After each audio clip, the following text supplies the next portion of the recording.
Yes, yes, yes. What is going on tonight?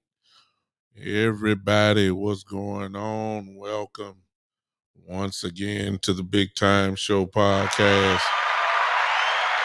that is being seen and heard live everywhere. By now, you know all the places. But I guess for maybe first time viewers or those that may pick this up on iHeartRadio or Pandora or wherever you may be listening to this download. Welcome to the show, everybody. I ask that you would share if you don't mind. If you don't mind, would you share and help your boy out as we get ready, of course, to talk about, you know what, you know why I'm here. We're here to talk, of course, the Cowboy talk tonight. And there is a lot to talk about.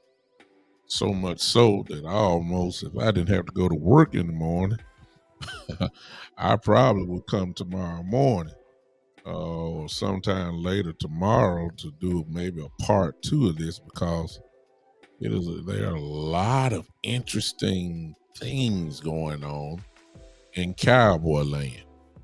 Number one, and hello to those that may be on Podbean. Hey, what's up, Terry? I see you, man. You done switched up on me. You in Podbean land today. I hear you, man. I appreciate you. I appreciate you. Thank you for getting me where you can. Those that are here on watching me by YouTube channel, the Big Time Show channel, or whatever, I would appreciate that if you would just share with the content real quick.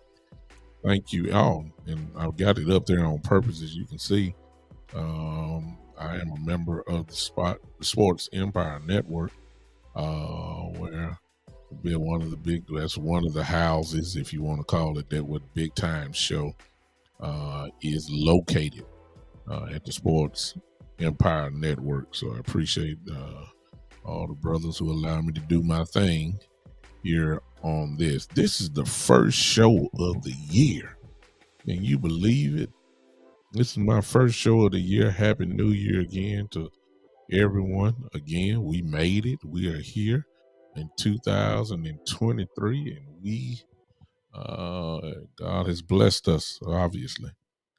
So we're here, and we might as well do things even better than what we did last year. So that's what I'm going to do. I made a decision that I'm going to do that in every facet of my life, and of course, the podcasting is a part of my life. So I'm going to do the best I can at it. How about that? Speaking of doing the best they can, you know, some Cowboy fans, let me tell you something right now. I hate to tell some Cowboy fans this. I do. I really do. Hey, Miss Smith, I see you.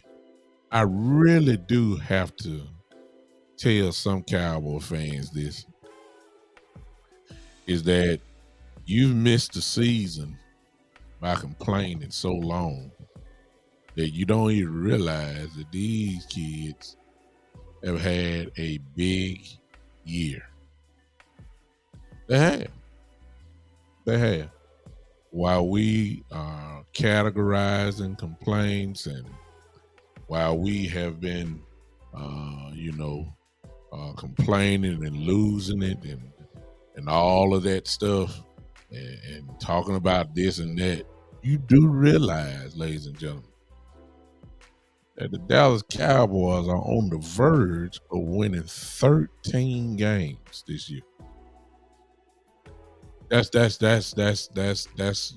gotta pause, y'all. We gotta pause. We gotta pause. I understand Dak. Let's go on and address the elephant in the room. I understand Dak has interceptions. I understand the defense is not as potent as it was at the beginning of the year. I understand that. I understand. I understand that we got injuries. I understand that. But what we got to understand is, despite the injuries and despite whatever nitpicking that we have, these guys are on the verge of winning 13 games for the season. They only played 17. I can name two of them, which I thought we should have had in the bag myself. But that's football. But I ain't really ain't worried about that. I ain't worried about that. This is a team that has to be considered one of the better teams in the entire league. I don't see how that can be disputed now. And this team has won spectacularly. They won barely. They've lost spectacularly. They have grinded their way to wins. However way you wanted them to win, they did it this year. No doubt about that, y'all. No doubt about it. They have performed to a level that demands respect, and that's what I want to start off with, because Cowboy fans especially, I know what the haters gonna do. I ain't worried about them. I'm worried about the Cowboy fans who instead of celebrating a victory, the first thing they want to do is start critiquing the victory. You'll harp on Dak throwing one interception or two interceptions, but you won't say nothing about the 3 touchdowns he threw. You'll talk about the interception you'll do in the first quarter, but you won't talk about what he did for the rest of the game. Those count. If the interceptions count, them 3-4 touchdowns he threw count too, right? Come on now. I'm just saying. And so what we've done, and I feel sorry for the fans, because I understand. Like I told you, what's up, Keith? Appreciate you, brother, showing up.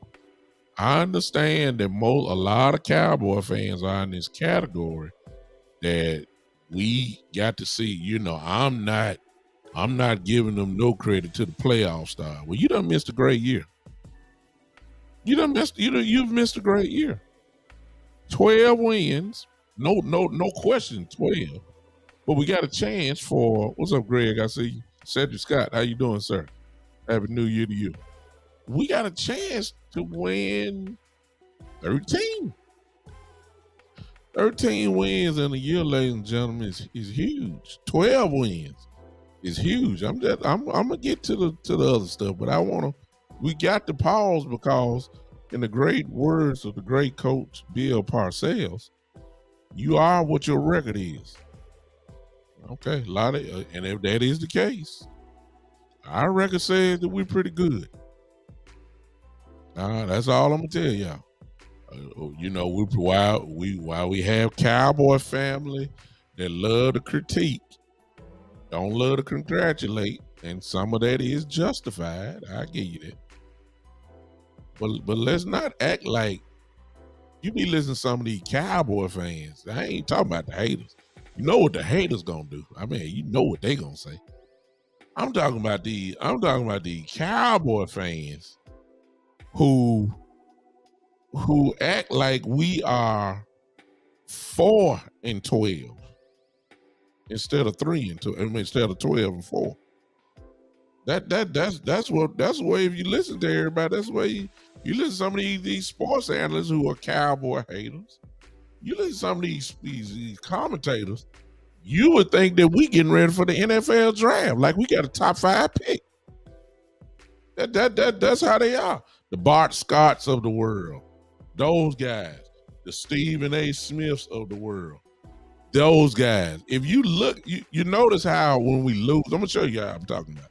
You notice how we lose, and for those of you that follow Stephen A., those of you that follow our guys, follow Stephen A. Smith, you'll notice that when the Cowboys lose, he will take time to film a video about the Cowboys losing, laugh and giggle and all that. I ain't seen Stephen A. lately, have y'all?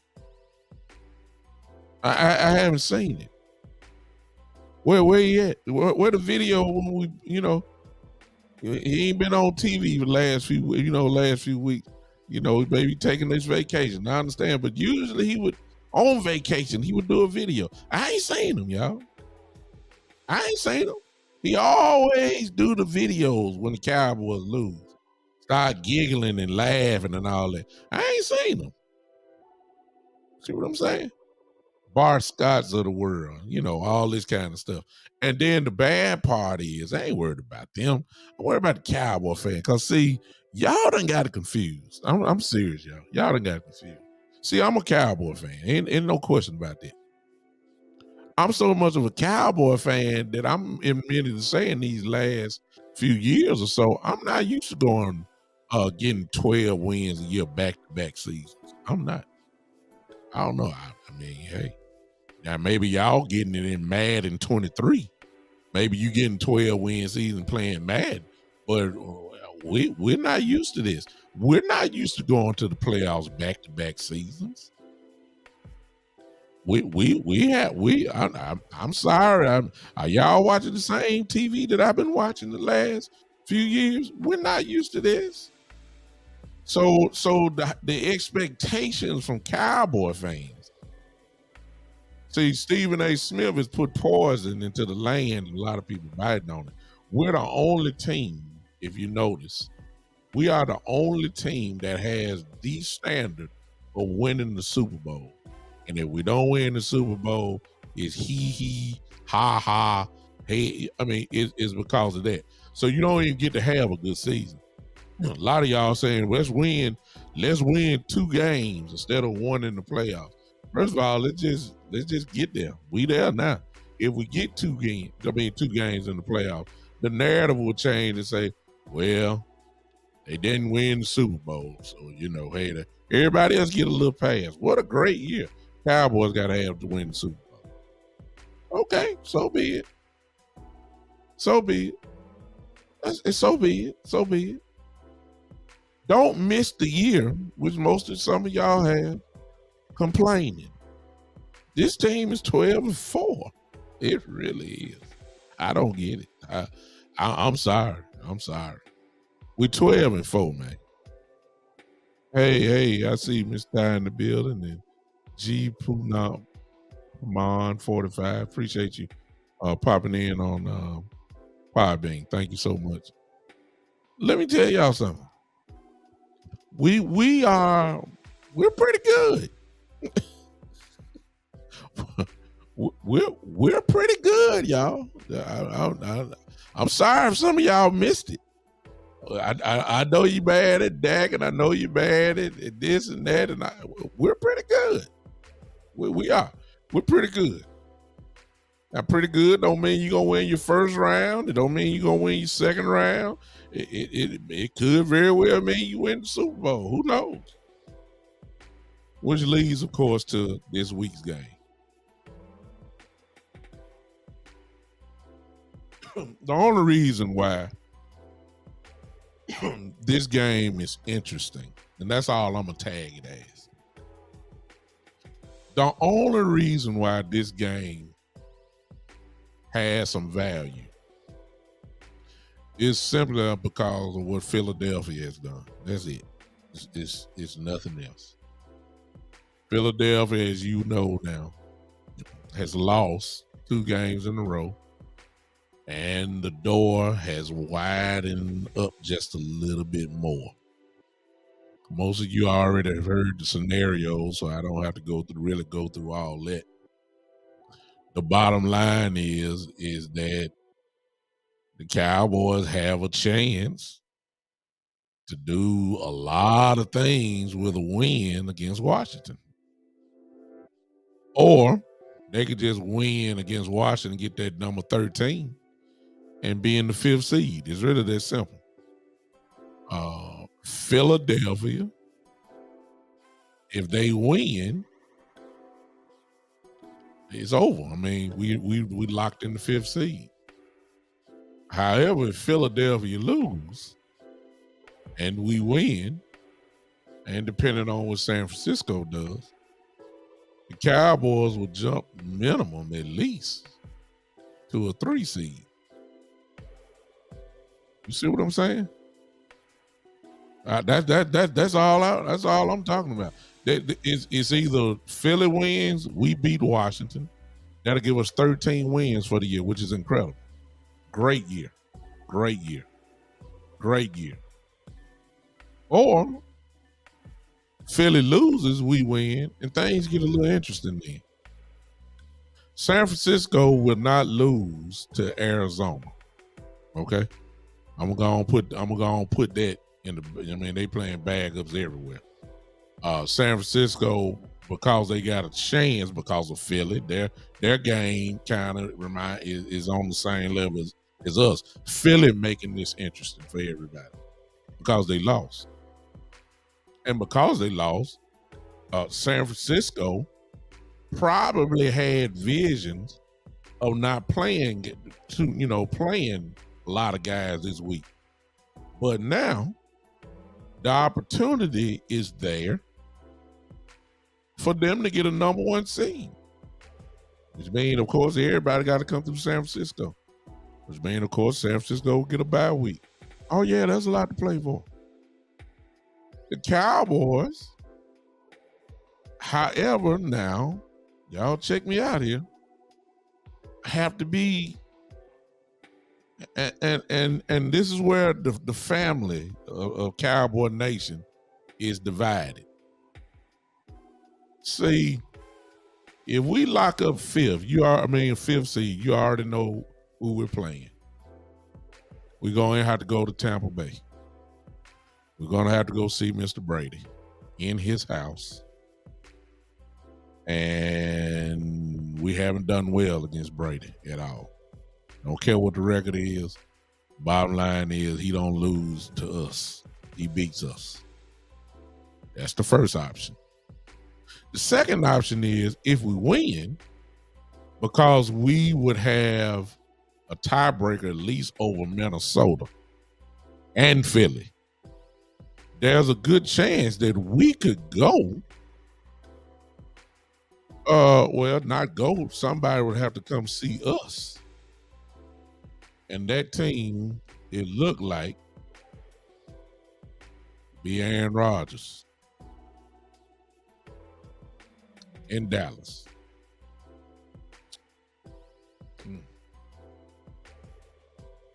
This is the way I see it, y'all. And the Cowboys, it's going to be interesting to see how they play this. Now, if those guys, you'll know it by this probably the third quarter or the second quarter. We will know what they're trying to do, because if they start sitting people, it's gonna look like they made the decision. We want to go to Tampa.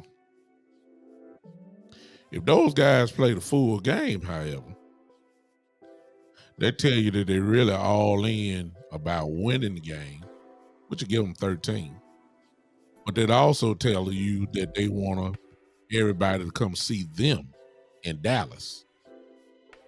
Very interesting scenario about to take place here this Sunday.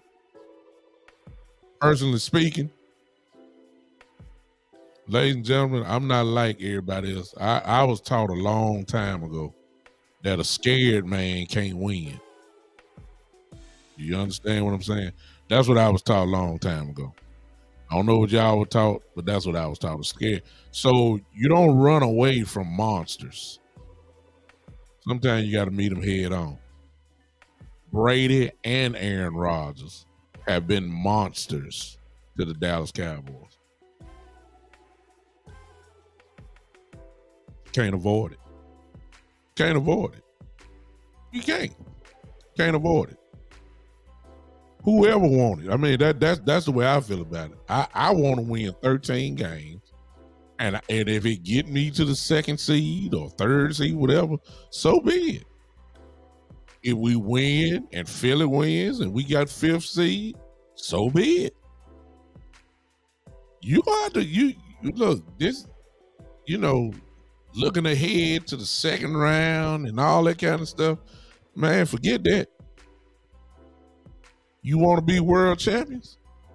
You got to go slay some monsters. Aaron Rodgers, who I'm thinking is going to pull it out against Detroit to make this sure they get into the playoffs. I would think that's going to happen. You got look. He. You know, if we get there, okay. If we get to second or third seed, however which way it go, you gonna have to see. You gonna have to see one of. I mean, come on. They gotta come to Dallas. I'm even hearing people say this now, and it's not wrong what people say, y'all. I want to say this. It's not wrong, but it's the playoffs. Okay. And I'm saying that to say this. I've heard many people say, let's just go on the road and play because we, quote unquote, play better on the road. That's what I heard. Ladies and gentlemen, I don't care what you say. You ask these players who've been in playoff scenario, ask them where they want to play it. I know what y'all saying. Y'all want to play on the road and all that. Okay, whatever. Ask the players what they want to do. I guarantee you they will tell you. If we had the chance to play at home and get our home crowd behind us in a playoff game, we're going to take that. Yeah. I know what y'all want to do. Y'all want to go on the road 3 straight games, the wild card, the division round, the NFC championship game, 3 road games. And you want to go, you think that's the best path to get to the Super Bowl. I beg to differ with you. You know, you're not wrong and I'm not right. I mean, you know what I'm saying? It's just an opinion. I'd rather somebody come see me. I don't want to play. You know, if I had the choice to play Tom Brady in Tampa or Dallas, I want him to come to Dallas. I mean, it's not gonna happen, but that's what I would want. I don't want that crowd. I mean, it's playoff football. Crowd make a difference. Playoff game. We done seen it for years. So based off that, I want to win. I really want to win, and which means I want Philly to lose. Then I want to be division champions. That was the first goal on the list for the Cowboys in the year. Win the division. Number 2, get a playoff game at home. Those were the goals at the beginning of the year. Hey, Terry, you're absolutely right. You're absolutely right. And the reason why that is the case is because, and you can't blame because some of y'all would do it too. I would too. For those that are fortunate enough to have season tickets, if you have Dallas Cowboys season tickets, you can make yourself a whole lot of money in a short amount of time. The Cowboys have 8 home games. You can make a whole lot of money selling your tickets online. And trust me, somebody's going to buy them. And when you start talking about that, when you look at the crowd, Terry, and you're right. When you look at the crowd, the San Francisco game last year, for instance, there were so many 49er fans in the house that it made your head spin like, wait a minute now. Where all these folk come from? I thought this was a sellout. I thought the Cowboys was a sellout place. It is. It's just the Cowboy fans put their tickets on SeatGeek and all the other places where they can do it. And they made a decision to make a few grand selling their tickets. I wish the Cowboy fans would get selfish one time. I wish they would and say, we're not selling our tickets. We're going to the game. For those that are fortunate enough to have it.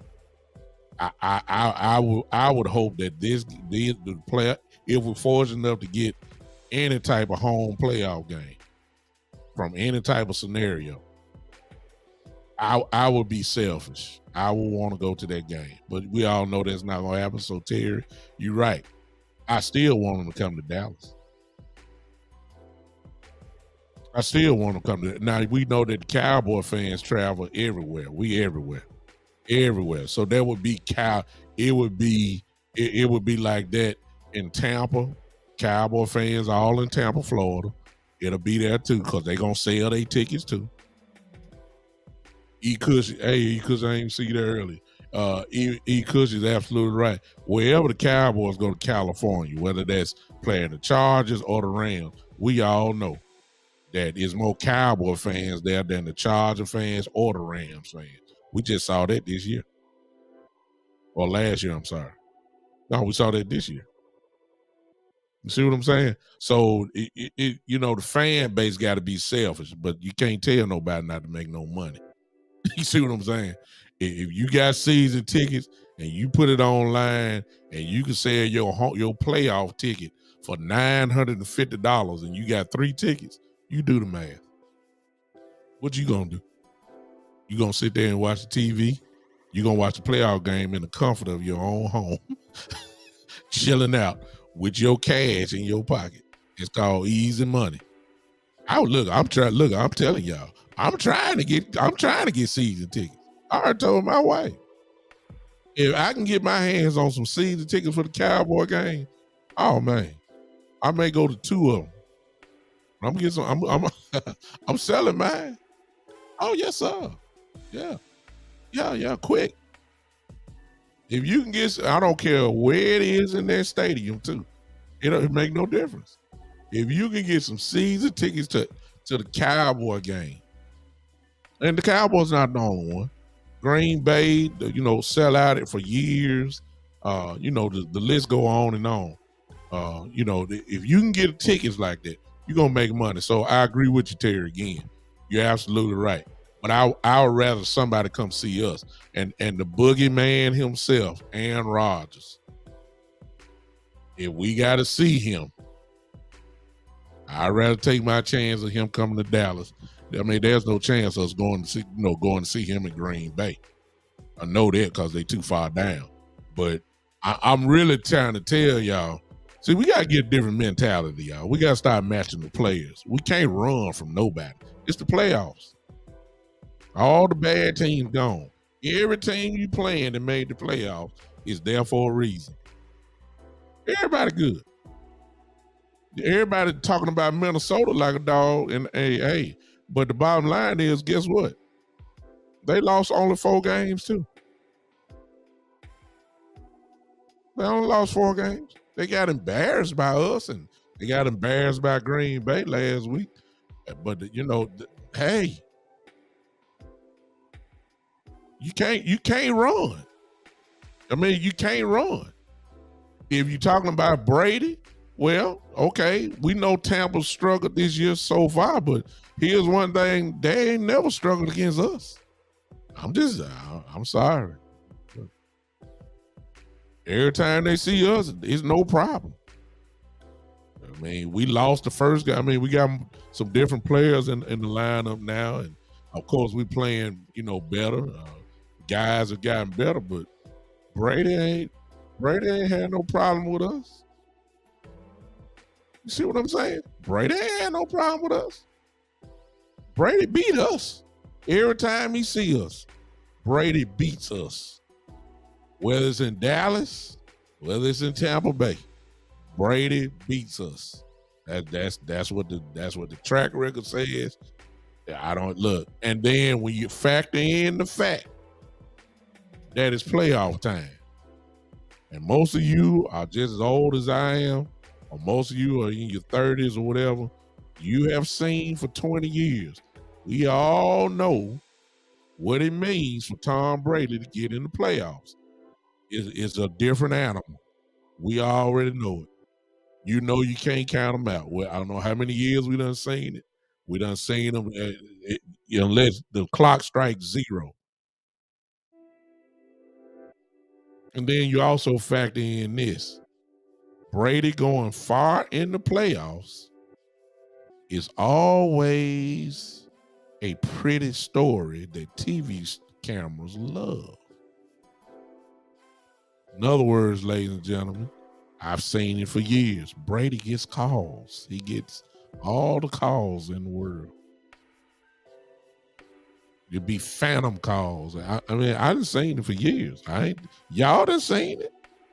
He gets it. I mean, the list is endless almost. Started with Charles Woodson blitzing them. They said won the fumble. Say they did the tuck fumble or whatever you call it was. The tuck rule. He changed the whole rule because of Brady. He started there. He done had so many calls over the years, and they want to see that man in the Super Bowl. I'm just telling you. And even now, at 45 years old, he's still a gigantic story. I'm just telling y'all. I know what Tampa look like now. But let me ask y'all this. Let me ask y'all this now. Let me ask you this. Did y'all see Tampa Bay yesterday?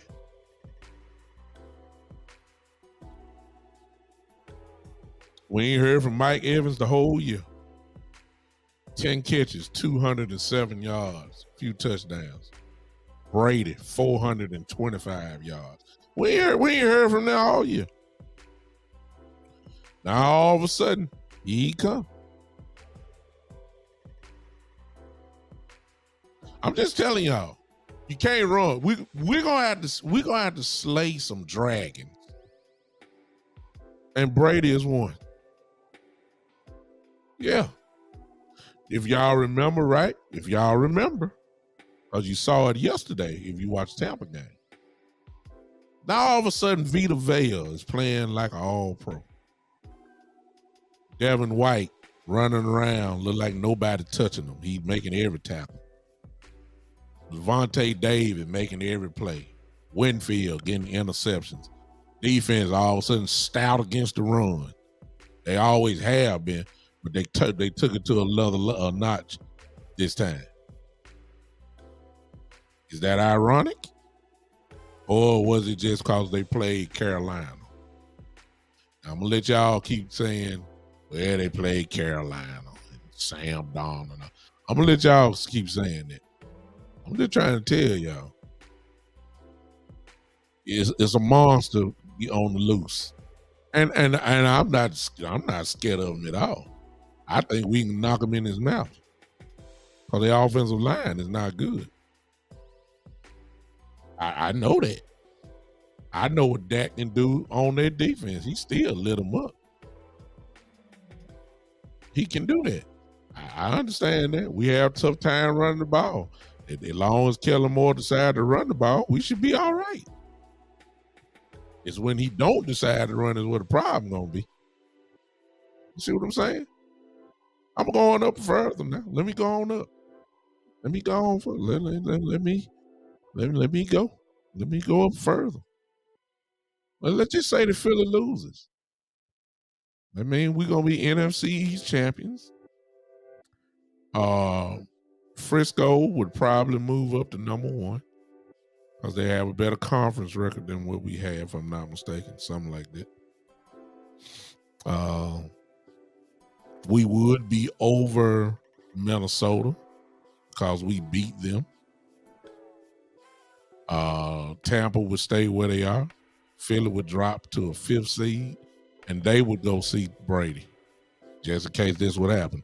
I'm already counting San Francisco winning. They got baggers playing everywhere in Arizona. I mean, who is their quarterback? Colt McCoy is hurt. You know, Kyler Murray obviously is out for the year. It's somebody else that's playing quarterback for him. I don't even know who it is. J.J. Watt gone. I mean, no, he's not gone, but I think they lost somebody else. I mean,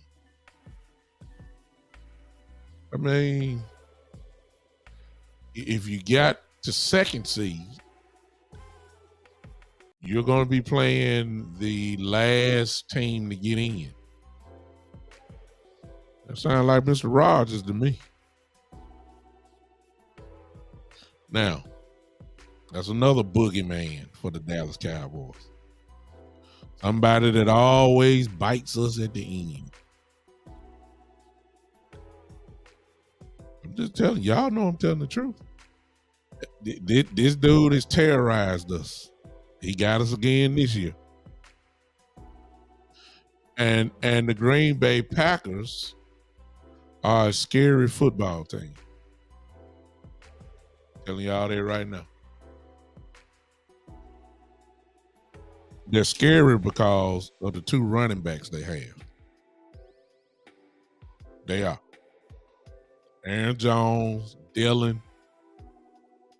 I mean, there's not too many better tandems in the league than those two. The young rookie wide receiver obviously has stepped up big. Okay. Yeah, I know the Packers and Lions going to be a war, but here's the thing about Detroit. I see you, Greg. Here's the thing about Detroit, man. They have lost a lot of close football games because they ain't learned how to close. And then it's just a black cat running around the Lions organization forever. So the question is, can they beat Rodgers? Can they close out? And the same question comes with the Cowboys. We was up 14 on Green Bay. Then we let the boogeyman out. We let him get loose. He beat us again. Had the game in our hands. He beat us. This is the guy who, you know, and that's the guy that would become the Dallas again. Offensive line has been playing better for them. They still not great. Rodgers had a little time running around and all that kind of stuff. Their defense, however, played a great game against Minnesota last week. You know, but I count that as an anomaly, really, because I know y'all saw the highlights. Justin Jefferson only had one catch for 15 yards. And dude, Alexander, who's my fraternity brother, he really believed that he can hold them down like that. And I just think that, hey, it's just a bad game by Kirk Cousins. See what I'm saying? I don't think you can shut down Justin Jefferson like that, especially going one-on-one. So some days are great, some days are bad. You just caught Minnesota on these bad days. They've had a few bad days. See what I'm saying? They've had a few bad days, especially their defense. So what I'm really trying to say is, ladies and gentlemen, that the mindset of the Cowboys, probably, the fan base is, we're strategizing, trying to figure out who we need to play. The players, however, are probably saying, we don't give a crap who we playing. Bring them on. We hungry. You can hear it if you listen to some of these guys' interviews. They really don't care. I can tell. They just hungry. If we got to get on an airplane to go see somebody, let's pack the plane up. Let's go. If we're fortunate enough that we can have a game in Dallas, tell them to come on in here. We waiting on them. That's I really believe that's their mindset. We done figured out. Some of y'all wanna some of y'all probably don't, and I guess that leads to this here. Okay, if you don't want us to beat Washington, or if you're really trying to get a rest, probably some of y'all are saying go ahead and sit some of our starters down Sunday or whatever day we play. See what I'm saying? So most of you, some of you probably want these guys to go ahead and get some rest, and don't even worry about if you win the game, you just win the game, but it won't be because of you gonna sit down. Hankins, everybody saying he coming back for the playoffs. That's good. He won't be playing against Washington. We know that. Some of you are worried. Y'all seen LVE's he's coming back for the playoffs. Matter of fact, LV talking like he gonna play this Sunday. I don't think he gonna play. I wouldn't play him. Not LVE. I wouldn't play him. Some of you worried about our linemen. Some of you worried about Dak. Some of y'all saying let Cooper Rush start the game. Some of you saying don't let Pollard play. Since he got a little thigh issue, go on, give him another week. Give him some rest. You don't want to take a chance. I understand that. I get it. That's what some of y'all saying. I ain't gonna argue with it because it makes sense to me. Because I am also one that believes that you can have the star on your head, but if you a practice squad playing with the star, you ain't. That's that Dex man up mess I keep hearing. Sooner or later, your Dex man up, you're gonna end up getting a practice squad player playing. You can't run the race without the horses. I said that earlier in the chat group that I'm in. So if the horses need a little rest, I'm not opposed to that. I'm not opposed to it. Not opposed to it at all. They're playing an extra game as it is. Everybody is shot right now. Bodies, it really is about who's. I'm looking at this game right here that means something right now. Buffalo and Cincinnati, they have to play. See, they battling for the number one seed still. So these guys gonna play.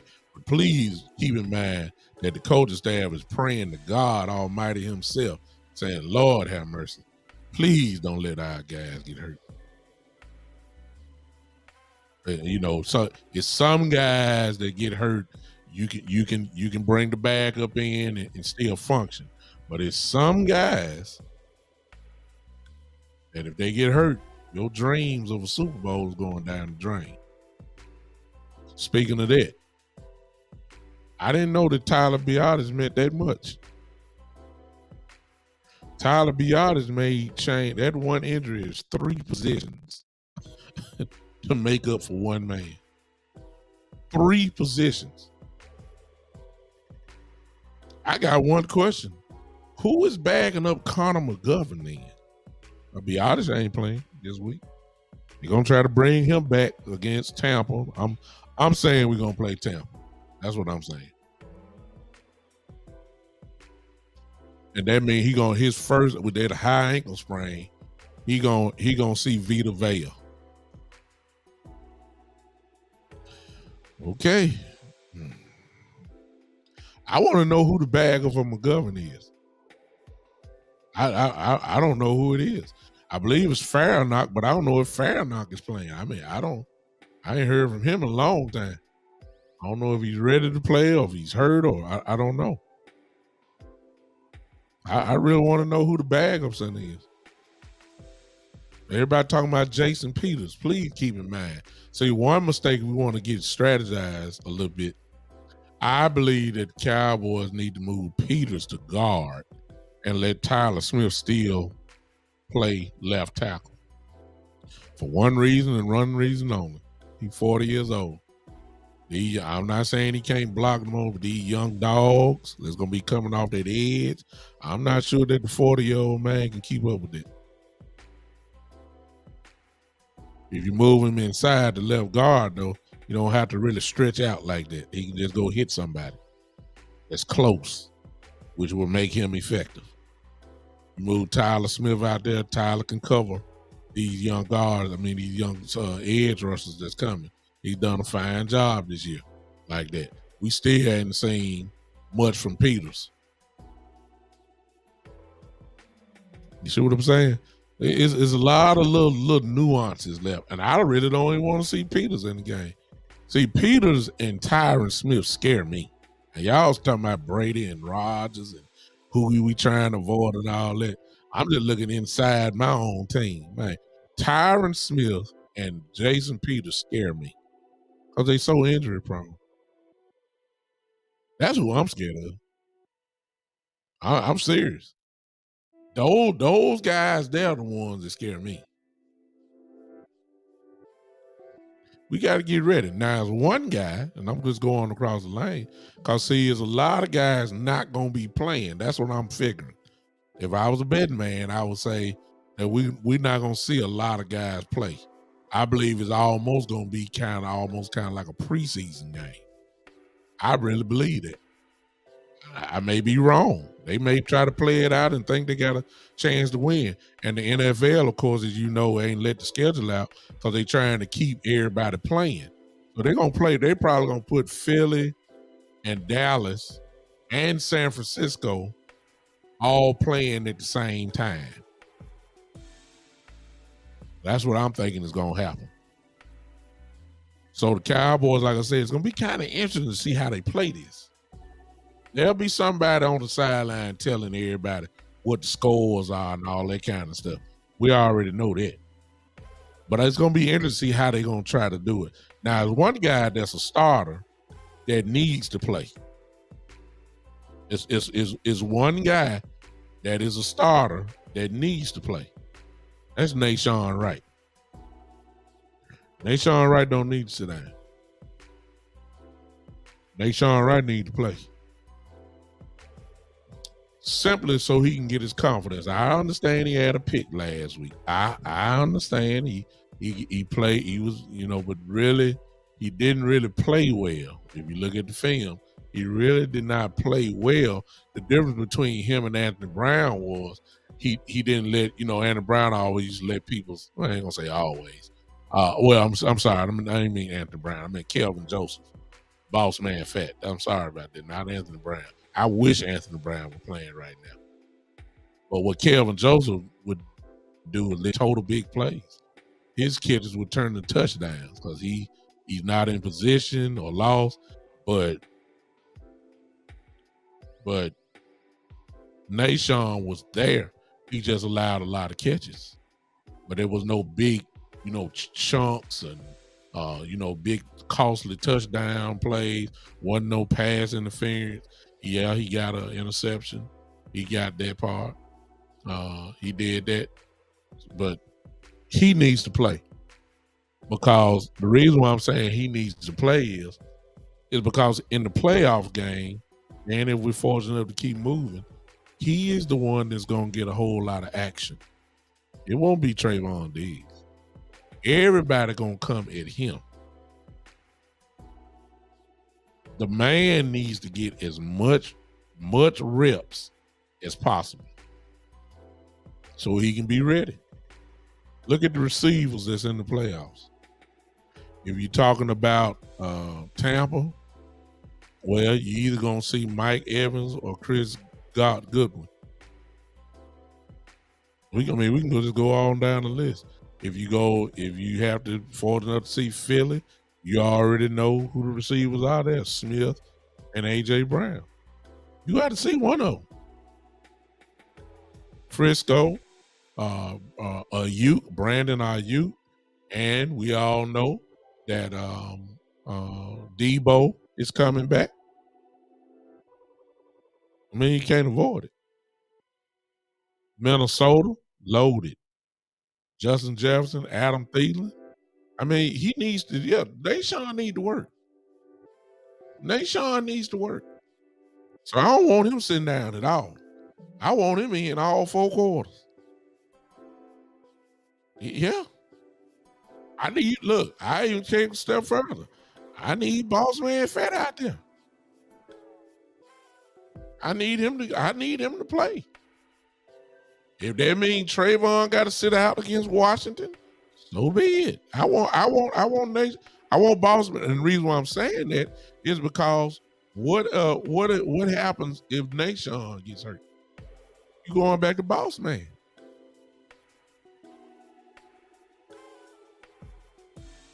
He needs to get some work. He needs to get some work. Some guys don't need to sit out. Some of them need to play. So really, if you want to talk about Washington,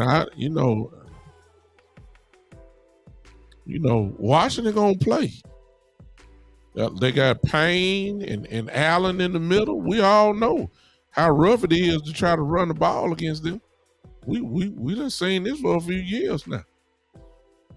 If I'm not mistaken, I think Young is playing. Chase Young. I think I'm right. I mean, come on now. Washington, and we playing in Washington. Y'all know this a rivalry game. This like Washington little Super Bowl here. Since they ain't gonna play in the playoffs. Oh, they gonna be ready to play. Oh, ain't no question about that now. Washington is gonna be ready to play. And I just don't know if our mindset is gonna be it's just gonna be kind of interesting. That's all I'm saying.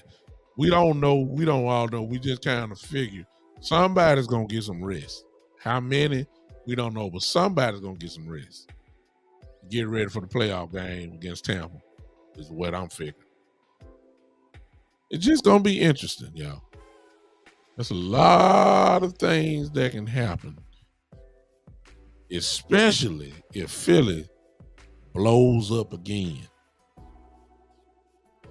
And here's the other thing about Philly.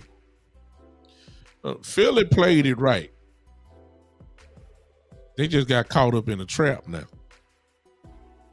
When they played Dallas, y'all got to remember, let's go back. When Philly played Chicago, the game that Jalen got hurt, what everybody keep forgetting is that Jalen Hurts finished that game. Jalen, after he best quote unquote sprained his shoulder, he was throwing bombs to A.J. Brown. He was throwing the ball. He finished the game. Didn't look like he was hurt. The following week, I guarantee if Dallas didn't lose to Jacksonville, Jalen Hurts would have been playing in Dallas. But because we lost it, Philly played it absolutely correct. They knew that the game didn't mean much to them. It meant something to us, but it didn't mean much not to risk them. And then they figured that all we need is one out of these two. We may lose to Dallas, but certainly we can win the next game against the Saints. And lo and behold, the Saints punched them in the mouth. And Gardner Minshew turned back into Gardner Minshew. And they didn't want Jalen Hurts to play this last game. But they forced to now. So if he is hurt, which I don't believe he is, but if he is hurt, trust me, when he run the ball this week, because that's his game, please understand that they're going to be holding their breath every time he runs the football. So it ain't just us that's risking. There's a lot of teams that got a lot of risk issues. A lot of teams. Saturday, Sunday is going to be interesting, y'all. Me personally, my prediction, I think Philly going to win. And, all this scenarios ain't going to be worth talking about. Because all it means is Dallas will be the 5th seed. That means that we'll be going to see Tampa Bay and then let the fun begin. That's what I think is going to happen.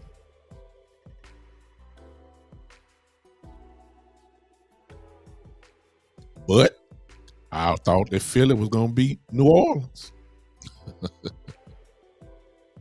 I knew they weren't going to beat us. I did think they were going to beat New Orleans. It's going to be interesting. But we just got to handle our business and just win. Let the chips fall where they may after that. Let the chips fall where they may after that. Just win the game. I want 13 wins. I want 13 wins. That's what I want. Give me my 13 wins. It means something. All right. Thank y'all for popping and listening to me. I got the phone line open. Y'all can go right there if y'all want to call in. You can right now. And let me turn it on. Get it going here. Just in case somebody dial in. You can dial in now. It's just gonna be interesting, y'all. The Philadelphia Eagles have made this interesting. They have. Get it going here. Oh, yeah. Just turn that down. Philly has made this interesting. They have. And it may change some strategies for some teams. They have. Philly has made this interesting. I guess Philly's saying, look, if we got to play our game and Jalen Hurts got to play this game here, everybody gonna play. We're gonna make y'all play because we're gonna make y'all think y'all got a chance to get the number 1 seed and all that kind of stuff. If Jalen got to play, all y'all gonna play. Because y'all want the number 1 seed too. So y'all got all y'all thought y'all gonna get a little rest. Some of y'all ain't gonna be able to get it. Because your coach gonna think y'all got a chance and they want that. So you know what time it is. Greg says, who has more pressure, the Cowboys or Eagles? I think it's the Eagles have it this week. If they lose Sunday, they will be running into a 3-game losing streak. And you'll be going to a wild card game on the road at Tampa. I mean, that if you asked the Philadelphia Eagles 4 weeks ago what would have happened, if you told them this what it was going, if they end up 5th seed, they would have never thought this. That's how quick things can turn around. And let me say this real quick, because I've said it before. Cowboys have had a special year. Cowboys have had a special year. And it took a total special year to keep the Cowboys from winning their division. 12-4 usually win your division, man. In the old playoffs seeding, if you 12-4, that would at least be a number 1 or number 2 seed back when they had 2 teams getting a bye. The Cowboys would end up getting a bye this year. That's about. For real. It took a special year to keep 12-4 usually win your divisions. I'm serious. 12-4 usually don't get you no 5th seed. It just don't. That's where we are. It took a special year. Now, go back to what Greg's saying, it's the Eagles. They would have to go on the road the entire playoffs with their great record at 13-4. That's what they would be if they lose. They would have to go on the road as a 5th seed just about the whole way.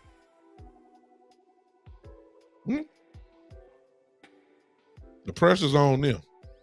If we lose, we stay right where we are. 5th seed. Jerry's saying, well, I'm sorry, let me get Shane first. Shane said, I think Jalen Hurts is more in that they're letting on. Philly would lose Sunday and it would be by a field goal. Well, I'm not going to argue with that because, they've been losing. But they're forcing him to play. He has to play because they want that number 1 seed. So he has to play. They're not going to put this in the hands of Minshew this week. No way. So he's going to play. Terry said we're going to drag Tampa Sorry behind. Bring me Brady. I want to be the ones to retire Brady.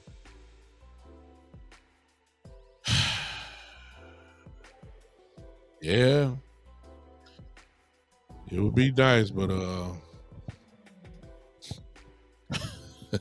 it's a lot of people that want to put him out, Doc. He just, he is, I love Brady myself, y'all. I love him. He's a Michigan man. Most of y'all know I'm a Michigan Wolverine fan. That's why I started with Brady when he was with New England. I was crazy about him then. He look, there's a lot of guys been trying to put him under for a while. This dude, he built differently. So I mean, he got pure dog in him. Pure dog. He has a linebacker mentality. He had it in Michigan. He's just different. But I want to knock his head off too. But I'm just telling you, he just different. Y'all know that. I ain't gotta explain nothing about Brady, y'all. Y'all know how he is. Okay. Hey, Miss Yvette. Miss Yvette says, what do you think is wrong with Michael's hand and is LV going to be back? They haven't said anything about Michael's hand, but what we do know, he had a cast around it to protect it. Your guess is good as mine, Miss Yvette. Is the finger broken, or we don't know? Is it just a sprain? We don't know. I don't know, so I ain't gonna even pretend like I know. So, but what I do know is what I saw. I saw that cast around it, so it's obvious to assume that something is wrong. See what I'm saying? Something is wrong.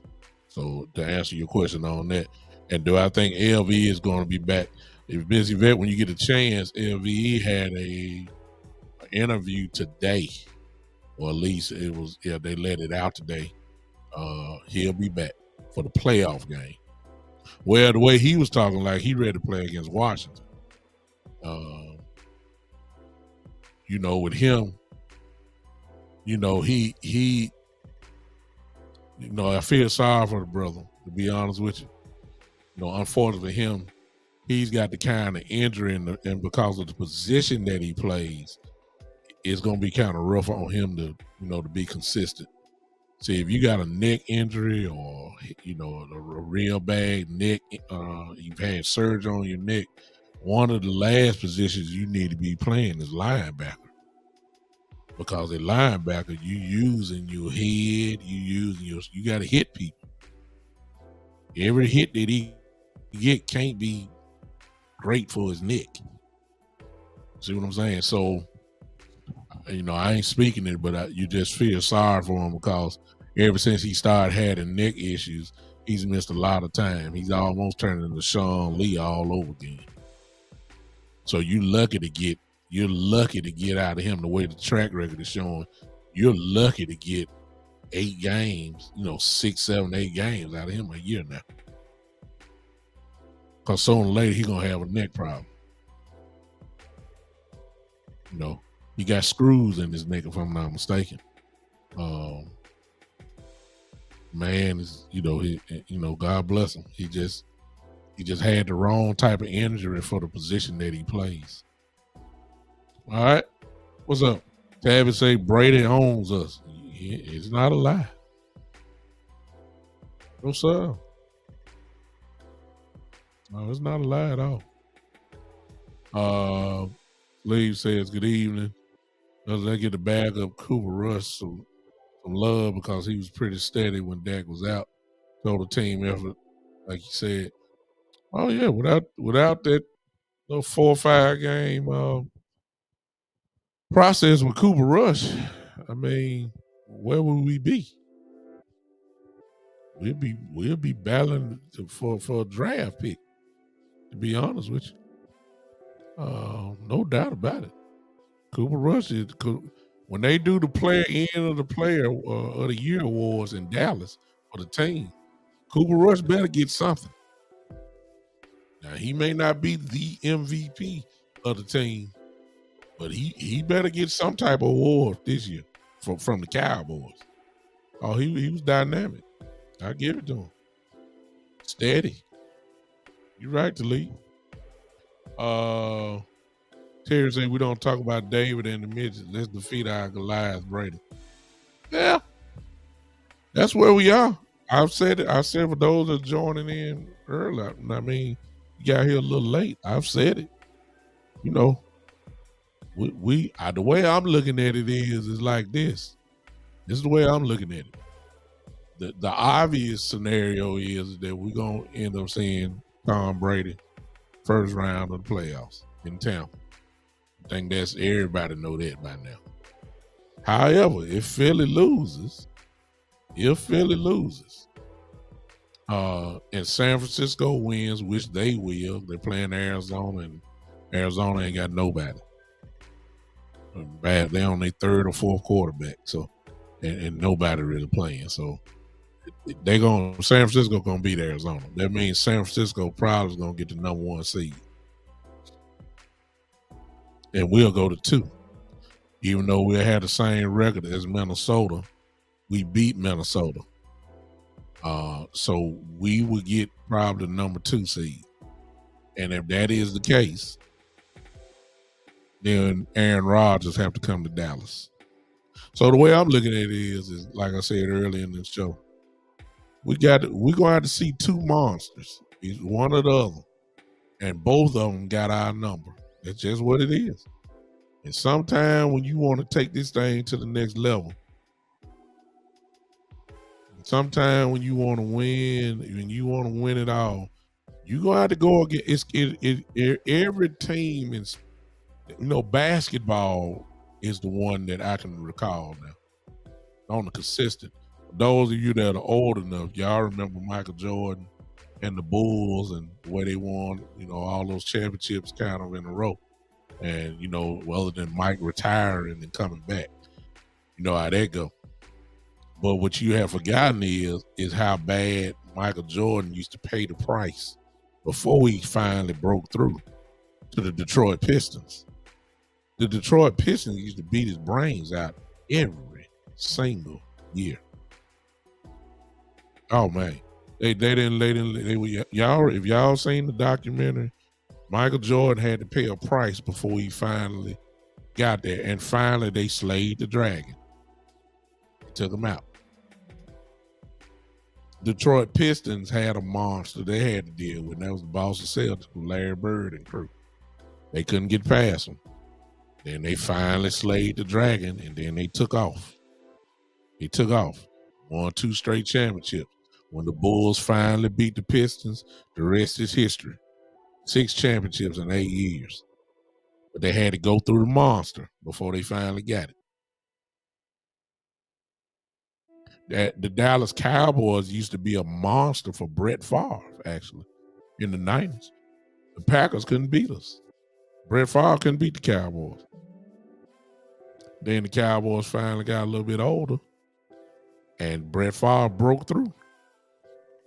Yeah, he didn't beat us, but because the Cowboys lost in the playoffs, I believe that's that year when we lost to Carolina in 96, Brett Favre took over.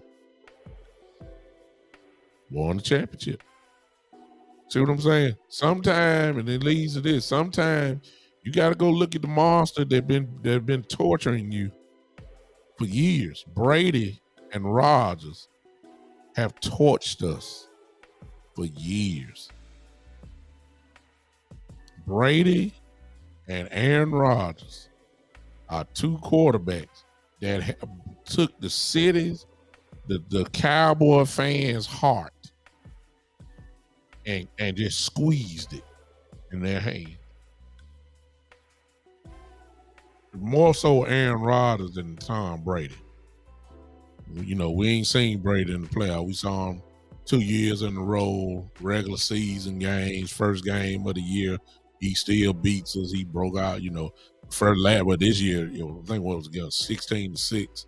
Really wasn't close. The first game 2 years ago, we all know how that game went back and forth. He got us at the end. But when he was with the Patriots, it really wasn't. We didn't beat him, but I'm just saying we rarely saw the Patriots. But he's never lost to the Cowboys. Whatever year. Aaron Rodgers is a total different beast. He has broken our heart. He did it again this year. You got to go see. You got to see one of them too. And hey, it is what it is. That's somebody calling here. See what this is. Call from Khalid. All right, I got somebody in the house. Talk to me. Who is this? Hey, Douglas, this is Khalid in New York. Hey, Talib from New York, man. What's going on, brother? Welcome to the show. Much, brother. Well, I appreciate it. Love the show as always. Keep up the good work. I just want to say this very quickly. I do believe, I think it's a mental thing when it comes into the playoffs now, right? Yeah. We got all the talent in the world. I think we're going to beat the 50 because I think Philly's going to beat New York. So I think we're going to stay in that fifth slot. If we can go down there and beat that boogeyman, Tom Brady, I think that's going to be a shot of confidence to this team. Mm-hmm. And I think that we can carry this to the Super Bowl. I'm really not worried about Philly because if Tom Brady is the boogeyman to the Cowboys, then Dak Prescott is the boogeyman when it comes to the NFC East. It's the in truth. terms of how he's been able to win in that conference. Truth. Only team I'm really worried about is them 49ers. Yeah. I think we can take Philly, whether it's in Texas or whether it's up there in Philadelphia. But I do believe if we can go down there and just get that victory against Tom Brady, get that monkey off our back, it's going to give our team a shot. Yeah, I agree 100%. Oh, I don't even think you hit the nail on the head. And if we were to see San Francisco, to be honest with you, it's really about how physical you are. Somebody's calling in, whoever that is calling. You can call back in a second. I got this call in right here. But I totally agree with you, man. If Dak Prescott is the boogeyman for Philadelphia, he's the boogeyman against the Giants and obviously Washington. So I agree with you 100% on there. But you know, and it's not all on Dak. Whenever we play these guys, there's always something wrong. You know, it's a team issue. It really is a team issue. We just got to go ahead and just go on slay it. It ain't nothing. It really ain't nothing to talk about. It really ain't nothing to talk about, Talib. Talib, let me answer this one because I got another call coming in. I appreciate you, bro.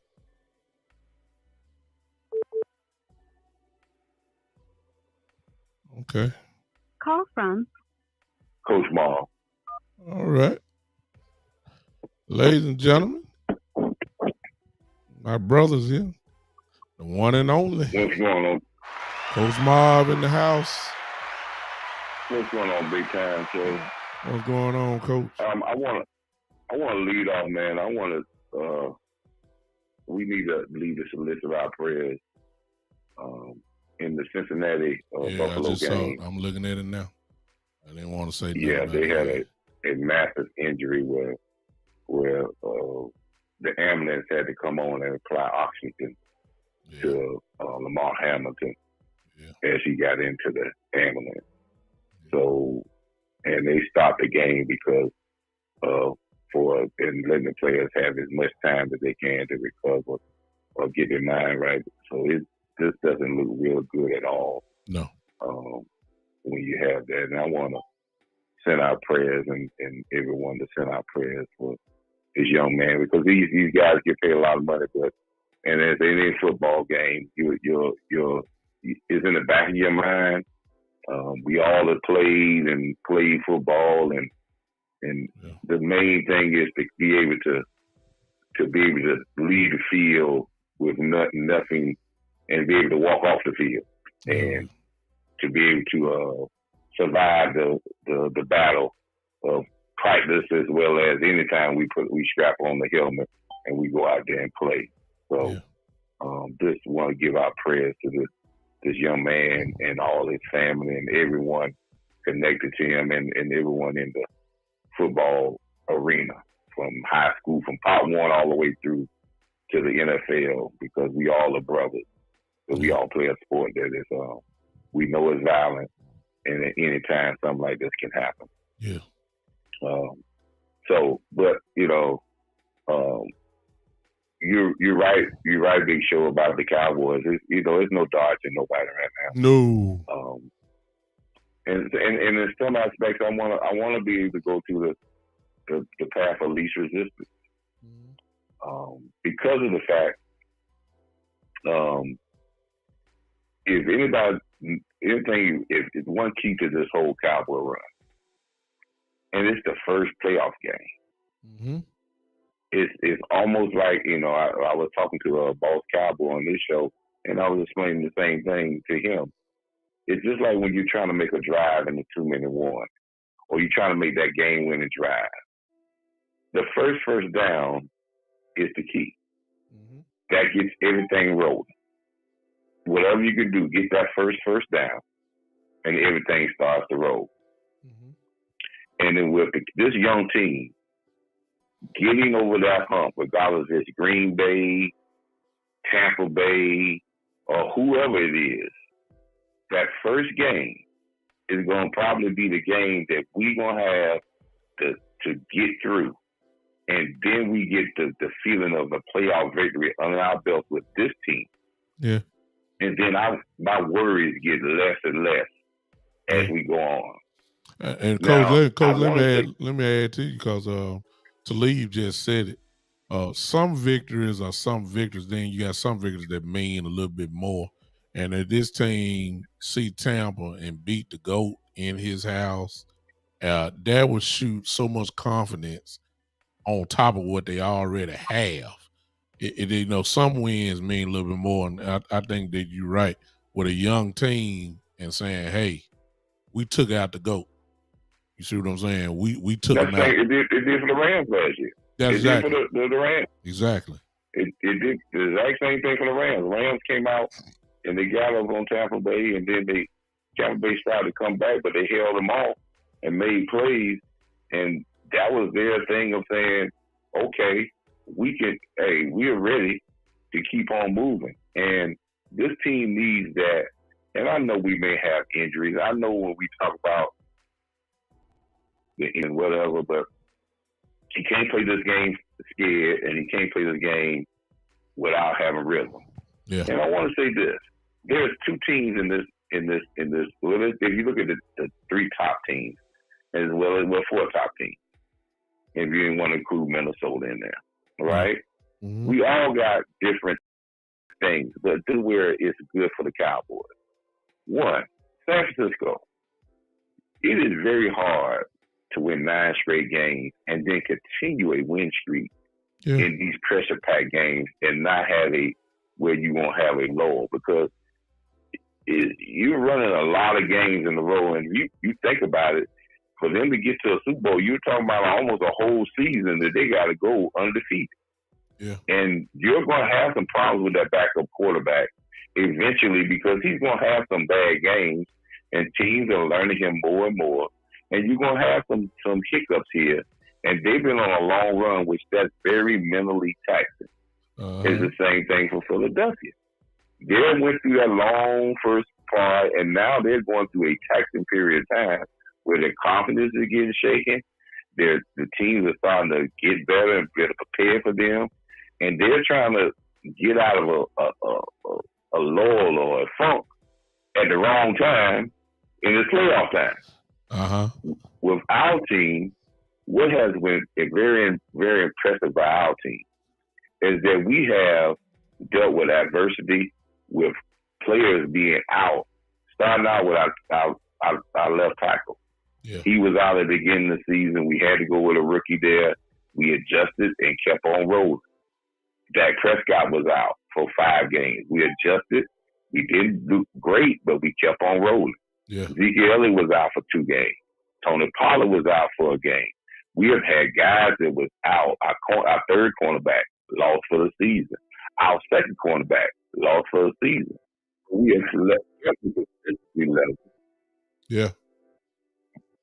Yeah. So we have kept our consistency, and that's our mantra, is resilience. So this is where I see this team, and there's no easy way. We have to remember, and this team has to play for what they are. We are 12-14. 12-14. And it took a miraculous season for another team to beat us out in our conference if they win the conference. So, but we still have to play like we're one of the better teams in the NFC, and we have to be resilient in our play, and we have to come at it. Now, I will say this. The NFL thought that they were doing some with us, the scheduling thing at the end of the season, giving us a Thursday night game, which gave us the second stretch of 3 games in 12 days or 13 days. But in actual fact, they may have done us a favor because they gave us a mini break at the end of the season. So with those 3 or 4 days that we got before we went to Washington and playing a Washington team that's exhausted, that may not have as much fire, and that's going to serve us well with those 3 or 4 days because everybody else don't have those 3 or 4 days. Only team is going to get that break is one team. But all the rest of the teams are going to have to continue to play hard every week, and we got a 3 or 4 day. This is where we have to just grind in and lock in and lock all the other stuff out. And I want to say this last thing, and I've been seeing this a lot. And this is for all the people, and I've been reading the tea leaves of this. One, the fan, 105 the fan, they had a show talking about we run the ball too much. Oh, wow. And then we run the ball too much on first down, and we run the ball too much, and we need to pass more on first down. And but listen, this is where I say that Kellen Moore is getting his juice. He's getting his juice from the pundits out there that wants this to be a passing league, but do not look at the true stats of saying the most physical team win. They feel that, oh man, you got to throw it around and you got to put it in the air. And they want all this to be on Dak Prescott because they got this underlying thing about Dak Prescott and his money. Oh, yeah. But if the Cowboys are smart, they'll understand that it is a team thing, and what serves this team better is to have a physical presence and work off that physical presence, and they can be a dominant team, and they have to understand that we just got to get bowled up and get over that first hump, and I think everything will be downhill from there. Yeah. But that first game is where we got to get over. And I don't care who it is. I don't care. We got to get over that first hump. I agree 100%. We preaching the same language. Before I let you go, Coach. That's right. So before I let you man, go, let's you got to put our prayers out for that young man, big time. Yeah, I will. Please put our prayers out for that. Before you leave, Coach, Greg is trying to make you a co-host of the show. I might as well just get you on here because you got people asking you questions. They say, ask Coach, what are his playoff keys for Cowboys playoff success? I'll give you one. And this is going to be the main focus on the Cowboys. And I'm going to go to the defense first. We have to eliminate plays over 20 yards. Yeah. That has been an Achilles heel of us for the last 2 years. Teams don't really score against us unless we give up a lot of big plays. Yeah. I don't care about the catches in front of us. I don't care about the third down conversions if they come here and there with 3rd and 3 or 3rd and 2. I understand the teams are going to get those type things. But I want to limit the explosive runs and the big plays in the passing game over 20 yards for touchdown. Yeah. The teams that do that best in the playoffs that limit big plays and win over turnover battles and are more physical than the other teams win the majority of games. Yeah. When you get in this time of the year, big plays, explosive plays, turnovers, and physicality is the key method of winning games when you're playing with good competition against good competition. No doubt about so this is where I want to see our Cowboys limit big plays. And if we can limit big plays on our defense and make teams work against us, our speed will get us a turnover. But we can't give up explosive plays. Look at the games that we have lost. We gave up explosive plays, and those cost us to giving us a point.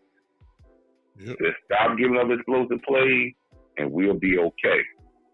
Be physical, and that means offensively and defensively. And this is our offense. We got one problem, big time. And we got a problem because we don't understand how much we miss Terrence Steele. Yeah. Tyron Smith is a great guy. But for the last few years, his run blocking, and not this year, his run blocking and the physicality in his run blocking is nowhere close to Terrence Steele. No. Still a dog. Tyron is more of a shield block. Mm-hmm. Get my hands on you, get in the way, strong arm you, but he's not a guy that goes out there and mauls guys anymore.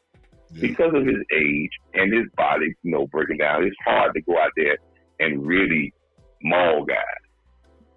But if we him for this playoff run, to get into a nasty streak that goes out and mauls guys, then we can be better in our run game. But his physicality has to get better, and that is a problem with this offensive line in the run game recently. So it's gonna be very important that we be creative in our run game, and it's very important that our tight ends dominate, not only making big plays, but dominating the blocking. That's true. We do these things, all these things are physical type things. And it's always the little thing that's going to win games. Yeah. But limiting big plays is important for our defense to do. And then big time, we need to get together one day, me, you, and Henry. I love to be on the show with you and Henry, man. Yeah. One day we could do that, man. Hey, chop it up and talk some football, man. But that's my key, and that's the key to every team. Yeah, it's all about physical.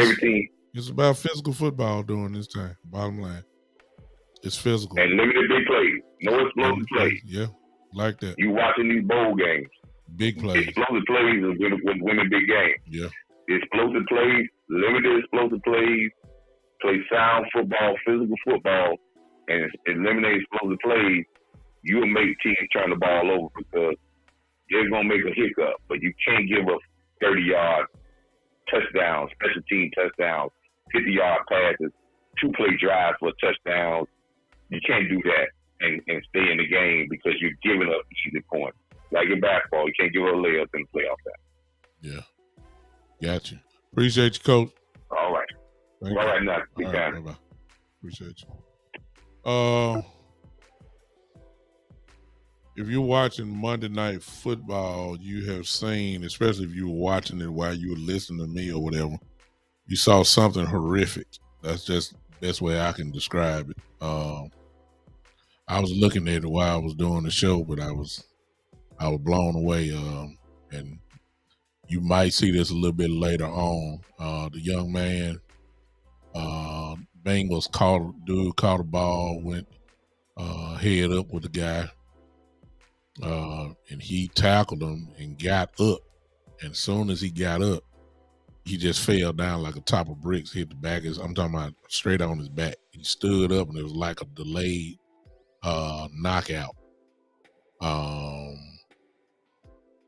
Total. And he fell out, and to make a long story short, they said it was 23 minutes or so that the game was delayed. An ambulance had to come, and as you just heard Coach Marv at the end, they were putting oxygen on him. So we're talking about something extremely serious. So they have suspended the game as of right now.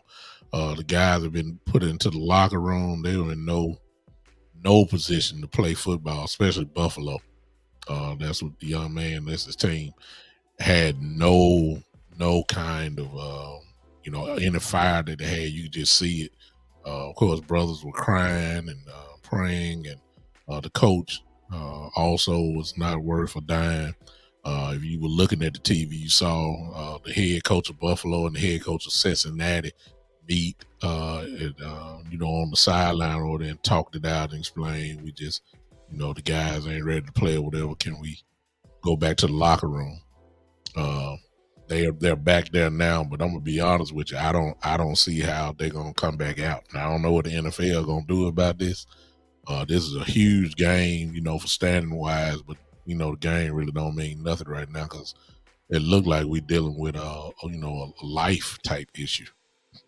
So if you don't mind, you just let's keep this young man in your prayers. It looked bad, and that's the last thing the NFL need. Something like this happening. You can imagine what's gonna happen because they're already kind of talking about it now, and I got the volume all down. But if you're not looking, you probably need to go to ESPN and seeing what these people are saying. This is a violent sport. It's no other way around. It is a violent sport where men get to run into other men at full speed and literally assault another man. Literally, I'm talking about this is legal assault. And when you get grown men weighing 220 pounds, 180 pounds, and 250 running at you and run at you full speed, something got to give. And it's unfortunate that you saw it like this. I don't know if the brother, I don't know if ESPN gonna be showing this a little bit later on, but if you saw it, you saw the young man he tackled the man, stood up, and just in about a half a second, it's just like somebody just the wind knocked him. He just fell completely out, hit the back of his head on the turf from falling down, which made it obviously worse. I don't know if it's concussion and no sense of speculating. You know what I'm saying? All we can do is just pray for the brother, and as Coach said, our prayers are with him, and quite sure his family is shook up to see their whatever he is, as far as position in the family, and to see, I'm quite sure the family. If you're looking now, you see what I'm talking about. You see what's holding everything up. You see Josh Allen there, the way he's looking, praying. You see the emotion of the team going right there. So it's I don't see how they're gonna come back out. I really don't. I don't know how the NFL gonna handle this. I really don't know. So just stay tuned. Most of you are watching this now. I got somebody calling Call in. from Terry. Okay. All right. I got brother Terry on the phone now. What's up, Terry? Hey, Big Show. What's up with you? Yeah, I'm still looking at the ambulance going off the field. I was switching back and forth between the wrestling and this. Yes. And man, that was ugly. All we could do was pray for him and his family. Yeah, that's all we can do. Grown men walking off the field crying. Yeah, so it's and it take precedent over everything, to be honest with you. Once I saw it, I was about ready to get off the line right then. But it just goes to show you, how fragile life is. 1 minute you could be up, and then the next minute you could be down. And that's why you have to, I don't mean to start preaching, but I am a preacher. But you need to just make sure you got everything in order. Grudges that you have against somebody, or unnecessary, or having problems or issues with your family.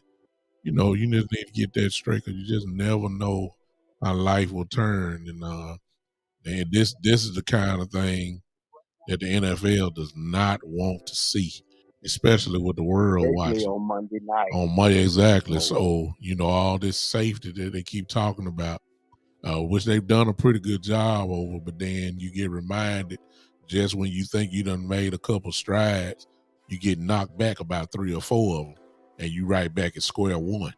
And I think that's what what you're seeing right now. That we don't see this type of response, like that.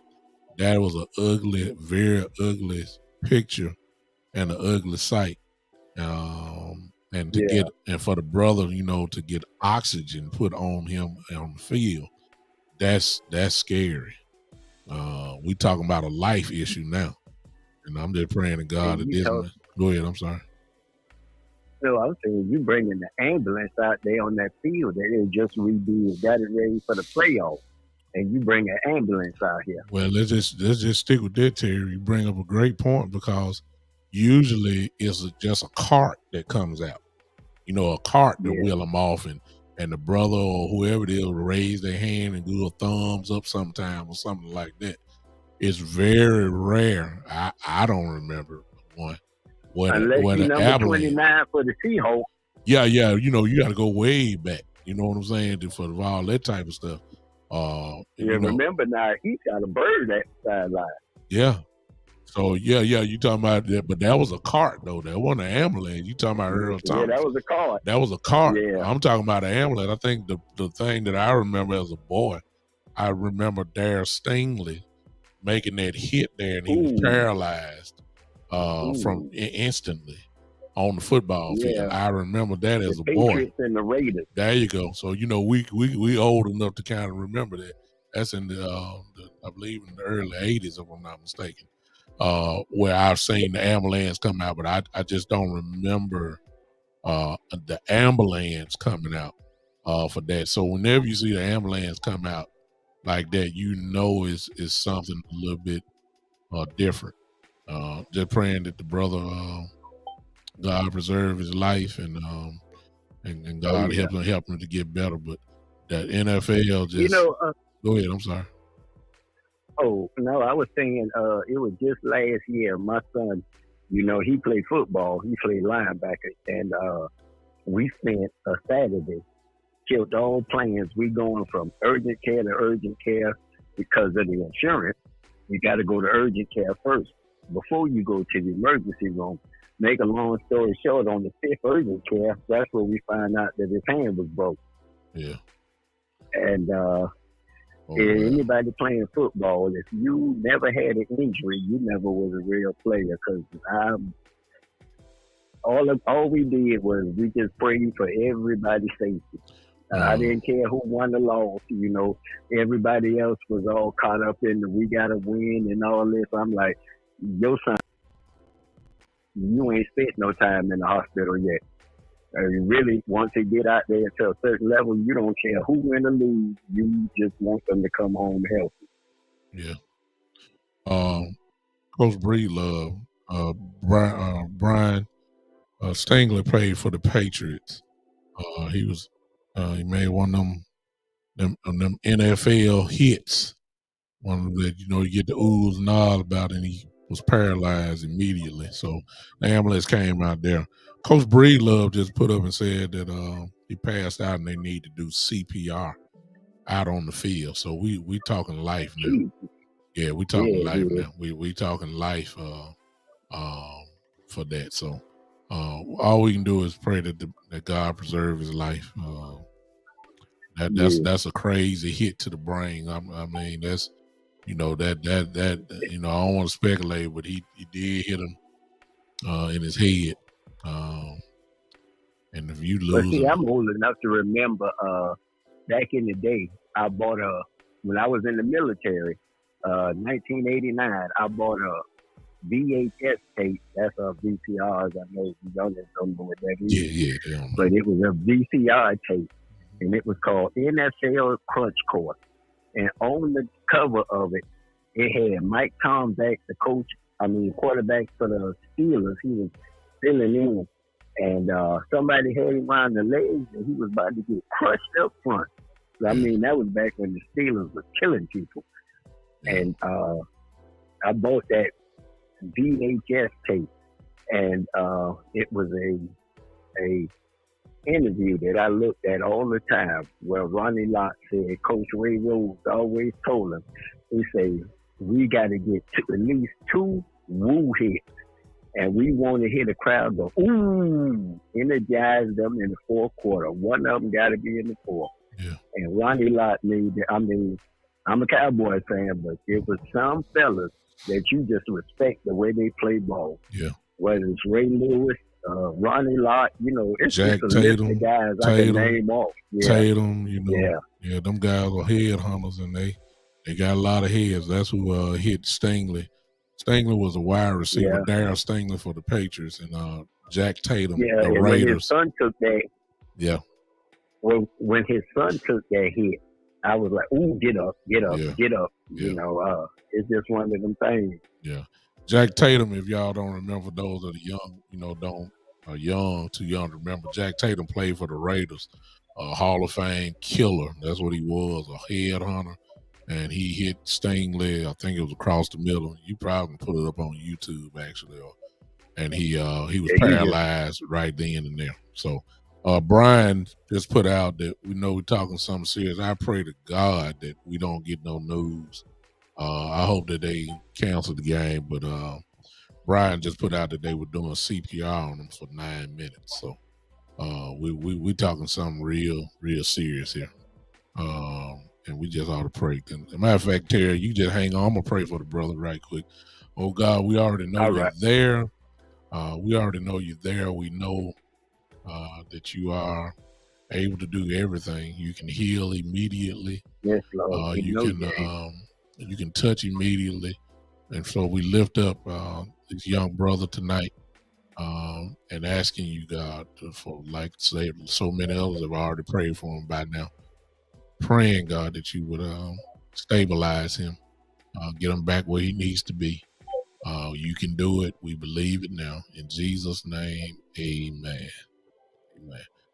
Appreciate you, man. Thank you, Terry. This man took all my energy away now, so I'm appreciate you, Terry. Thank you for popping in on me. I just had one thing for you, Cowboy relate. Not Nation Wright. Nation Wright is gonna fill in, but the thing we need to look out for is Israel Mukwamu. Yeah, he's the watch for. He's the one that can fill in the slot, and he's also a safety. I saw him do both at South Carolina, and that's why they drafted him. Yeah. So if anybody gets some kick this week, I hope it's him because he's the secret weapon they got out there. Plus, he ran my favorite DB number in all the Cowboy DBs. That's that 24. That's Everton Walls and a couple of other guys. But if you're going to wear that 24, not the 88, but the 24, you got to earn it. That's right. And he needs to start this week. That's right. I appreciate you, Terry. Thanks for calling, bro. All right, now. Thank you. Wow, y'all. Oh, my God. My brother's in here. Boss Cowboy just entered the building. What's up, boss? I see you, man. Appreciate you popping in. We just thank you, man. We trying, man. Thank you, boss. We trying to do a little something. My energy is gone, ladies and gentlemen. No sense be lying about it after watching what I just saw. My focus is off now. So it's probably best that I go ahead and get off. Y'all, if you haven't seen it, I hope you don't see it, but it was something horrible just happened on the field, and for them to be given, we saw an ambulance. It's a difference between a cart coming on the field and then an ambulance. Your level of intensity goes up when an ambulance shows up. You don't necessarily have to show up on the field. You can show up at your house. When people see the ambulance come, it's heightened. The intensity is heightened. So it's very, very, that's not good. And then to hear that they was doing CPR on him for 9 minutes, and then to know that they had oxygen on him when they put him in the ambulance, that's very scary. We just prayed for him here on the show, but what I did not do is that Can you imagine the family? I'm quite sure if they're not in the stands, um, I'm quite sure they were watching, and to see what just happened, you know that they got a mess. And so I'm gonna go ahead and get off, man, because I'm praying now that hey, we talked about the Cowboys. Y'all gotta forgive me. It's a human issue now, and anytime you see anybody, and I said a brother, that go for any, if it was a white man or a black man, it make no difference. You just hate to see something like this. And to be honest with you, I don't see them coming back out. Uh, I don't. I don't know what the NFL is going to do because, standings wise, this was a huge game. These two teams here are battling out for number one seed for the AFC, but these guys ain't in no condition to play no football right now, especially Buffalo. So I just don't see them coming back out. Listen, y'all try me again later this week. I'll be back Saturday at 3. I will come on early, but I got to go back to work. Most of us going back to work. Christmas vacation is over. So I got to go in tomorrow. I might try to come back, try to make up a little bit for what we didn't say all tonight. Boss, I appreciate you, man, for popping in. You got an open door. Anytime you want to come on, you need to come on the show anyway, so we can kind of figure out what we need to do this week. But until then, ladies and gentlemen, I appreciate you. Hey, pray for those that are believers. This is when we got to step up. There are times when the church per se. This is the time for the church, not the building, but the church. This is the time. Scripture tells us that the prayers of the righteous availeth much. It means something when you pray. It means something. And if we all get together and pray for the same thing, that's powerful. That's called power. And so if you haven't already, come on and pray for this brother. Let me look in the comments right quick. I don't want to mispronounce his name at all. Y'all don't have to type it in. I'm going to find it. Damar Hamlin. There it is. Coach Breedlove had put it in already. If you don't know, pray for the name. You have to lift up his name. Let's get specific in our prayer. Let's lift up Damar Hamlin in your prayers. Don't wait till you go to bed. Do it now. I'm about to get off now. But pray for him. The last thing we need to hear. I'm not even going to say that, but y'all know what I'm saying. That's the last thing we need to hear tonight. All right. Appreciate y'all. I don't even want to tell y'all to put y'all hands together, but I'm gonna close it out. But this kind of take precedent. All right. I'll see you guys later in the week. Okay. Thank y'all for tuning in with me. Appreciate y'all so much. You didn't have to do it, but you did. I'm out. This has been, the one and only, the Big Time Show. We'll check you out. See y'all later.